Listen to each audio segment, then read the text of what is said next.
Hi ಗೆಳೆಯರೇ, ನಮಸ್ಕಾರ. ಈ ವಿಡಿಯೋದಲ್ಲಿ ನಾವು ಮಾತನಾಡೋದು ಹೆಂಗಸರ ವರ್ಜೈನಾ ಸೈಜ್ ಬಗ್ಗೆ. ಹೆಂಗಸರ ಶರೀರದ ರಹಸ್ಯಗಳು ಅನೇಕ ವೇಳೆ ಮಿಸ್ಟರಿ ಆಗಿಯೇ ಉಳಿಯುತ್ತವೆ. ವರ್ಜಿನಾ ಚಿಕ್ಕದಾಗಿರೋದು, ದೊಡ್ಡದಾಗಿರೋದು ಅಥವಾ ಅದರ ಸೈಜ್ ಬದಲಾಗೋದು ಯಾಕೆ? ಇದರ ಹಿಂದೆ ಯಾವ ಸೈಂಟಿಫಿಕ್ ಮತ್ತು ನ್ಯಾಚುರಲ್ ಕಾರಣಗಳು ಇವೆ? ಇವತ್ತು ನಾವು 5 ರಿಯಾಲಿಟಿ ಫ್ಯಾಕ್ಟ್ಸ್ ಜೊತೆ ಈ ಪ್ರಶ್ನೆಗೆ ಉತ್ತರ ಹುಡುಕೋಣ. 1. ಜನನಾಂಗದ ರಚನೆ, ಪ್ರಕೃತಿಯ ವೈವಿಧ್ಯತೆ. ಮೊದಲನೇ ಫ್ಯಾಕ್ಟ್, ಪ್ರತಿಯೊಬ್ಬ ಹೆಂಗಸರ ಶರೀರವೂ ವಿಭಿನ್ನ. ವರ್ಜಿನಾದ ಗಾತ್ರ, ಆಕಾರ, ಬಣ್ಣ ಎಲ್ಲವೂ ಯೂನಿಕ್ ಆಗಿರುತ್ತವೆ. ಕೆಲವರದು ಚಿಕ್ಕದು, ಕೆಲವರದು ದೊಡ್ಡದು, ಇದು ಸಹಜ. ಇದಕ್ಕೆ ಕಾರಣ ಜೆನೆಟಿಕ್ಸ್. ನಿಮ್ಮ ತಾಯಿ, ಅಜ್ಜಿಯವರ ಶರೀರ ರಚನೆಯೇ ನಿಮ್ಮದಕ್ಕೂ ಇನ್ಹೆರಿಟ್ ಆಗಿರಬಹುದು. ಸರಳವಾಗಿ ಹೇಳಬೇಕೆಂದರೆ ವರ್ಜೈನಾ ಸೈಜ್ ನಿಮ್ಮ ಡಿಎನ್ಎ ಅನ್ನು ಅನುಸರಿಸುತ್ತದೆ. ಆದ್ದರಿಂದ ಇದರ ಬಗ್ಗೆ ಸ್ಟ್ರೆಸ್ ಮಾಡಿಕೊಳ್ಳಬೇಡಿ. 2. ಹಾರ್ಮೋನ್ಗಳ ಪ್ರಭಾವ, ಸೈಜ್ ಬದಲಾಗುವುದು ಯಾಕೆ? ಎರಡನೇ ಫ್ಯಾಕ್ಟ್, ಹಾರ್ಮೋನ್ಗಳು ವರ್ಜಿನಾವನ್ನು ಸ್ಟ್ರೆಚ್ ಮಾಡಬಲ್ಲವು. ಹೆಂಗಸರಲ್ಲಿ ಈಸ್ಟ್ರೋಜನ್ ಹಾರ್ಮೋನ್ ಕಡಿಮೆಯಾದಾಗ ವರ್ಜೈನಲ್ ಟಿಶ್ಯೂಗಳು ಥಿನ್ ಆಗಿ ಚಿಕ್ಕದಾಗಿ ಕಾಣಬಹುದು. ಆದರೆ ಸೆಕ್ಸುಯಲ್ ಅರೌಸಲ್ ಸಮಯದಲ್ಲಿ ರಕ್ತದ ಹರವು ಹೆಚ್ಚಾಗಿ ಅದು ಸ್ವಲ್ಪ ದೊಡ್ಡದಾಗಿ ಸ್ಟ್ರೆಚ್ ಆಗುತ್ತದೆ. ಇದು ಪ್ರಕೃತಿಯ ಸ್ಮಾರ್ಟ್ ಡಿಸೈನ್. ಬೇಕಾದಾಗ ವರ್ಜಿನಾ ವಿಸ್ತರಿಸುತ್ತದೆ, ಬೇಕಿಲ್ಲದಾಗ ಕಾಂಟ್ರಾಕ್ಟ್ ಆಗುತ್ತದೆ. ಅದ್ಭುತ ಅಲ್ವಾ? 3. ಲಿಂಗ ಸಂಭೋಗ ಮತ್ತು ಪ್ರಸವ, ಸ್ಟ್ರೆಚಿಂಗ್ ಮಿತ್. ಮೂರನೇ ಫ್ಯಾಕ್ಟ್, ಸೆಕ್ಸ್ ಅಥವಾ ಬೇಬಿ ಡೆಲಿವರಿ ನಂತರ ವರ್ಜಿನಾ ಸಡಿಲವಾಗುತ್ತದೆ ಅಂತ ಹೇಳುವುದು ಮಿತ್. ನಿಜವಾಗಿ ವರ್ಜೈನಲ್ ಟಿಶ್ಯೂಗಳು ಎಲಾಸ್ಟಿಕ್ ಆಗಿರುತ್ತವೆ. ಪ್ರಸವದ ನಂತರ ಕೆಲವು ತಿಂಗಳಲ್ಲಿ ಅದು ಮತ್ತೆ ಟೈಟ್ ಆಗುತ್ತದೆ.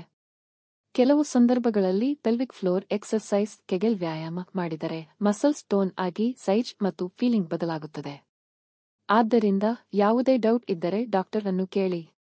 4. ವಯಸ್ಸಿನ ಪ್ರಭಾವ, ಮೆನೋಪಾಜ್ ನಂತರ ಬದಲಾವಣೆಗಳು. ನಾಲ್ಕನೇ ಫ್ಯಾಕ್ಟ್, ವಯಸ್ಸಾದಂತೆ ವರ್ಜಿನಾ ಸೈಜ್ ಮತ್ತು ಶೇಪ್ ಬದಲಾಗುತ್ತದೆ. ಮೆನೋಪಾಜ್ ನಂತರ ಈಸ್ಟ್ರೋಜನ್ ಕಡಿಮೆಯಾಗಿ ವರ್ಜೈನಲ್ ಟಿಶ್ಯೂಗಳು ಡ್ರೈ ಆಗಿ ಚಿಕ್ಕದಾಗಿ ಕಾಣಬಹುದು. ಇದಕ್ಕೆ ವ್ಯಾಜೈನಲ್ ಅಟ್ರೋಫಿ ಅಂತ ಕರೆಯುತ್ತಾರೆ. ಆದರೆ ಚಿಂತಿಸಬೇಡಿ, ಹಾರ್ಮೋನ್ ಥೆರಪಿ, ಮಾಯಿಶ್ಚರೈಸರ್ಸ್ ಬಳಸಿ ಇದನ್ನು ಮ್ಯಾನೇಜ್ ಮಾಡಬಹುದು. ನೀವು 40 ಆಗಿದ್ದರೆ ಗೈನಕಾಲಜಿಸ್ಟ್ ಜೊತೆ ಚರ್ಚೆ ಮಾಡಿ. 5. ಸೈಕಾಲಜಿಕಲ್ ಫ್ಯಾಕ್ಟರ್ಸ್, ಮನಸ್ಸಿನ ಸಂಬಂಧ.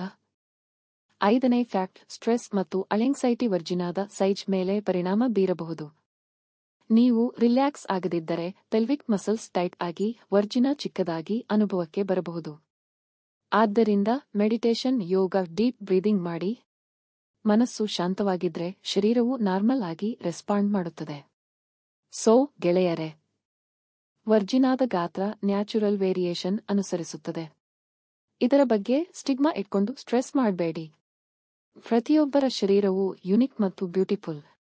ನಿಮಗೆ ಈ ವಿಡಿಯೋ ಉಪಯುಕ್ತವಾಗಿದ್ದರೆ ಲೈಕ್ ಮಾಡಿ, ಶೇರ್ ಮಾಡಿ ಮತ್ತೆ ನಮ್ಮ ಚಾನಲ್ಗೆ ಸಬ್ಸ್ಕ್ರೈಬ್ ಮಾಡಿ.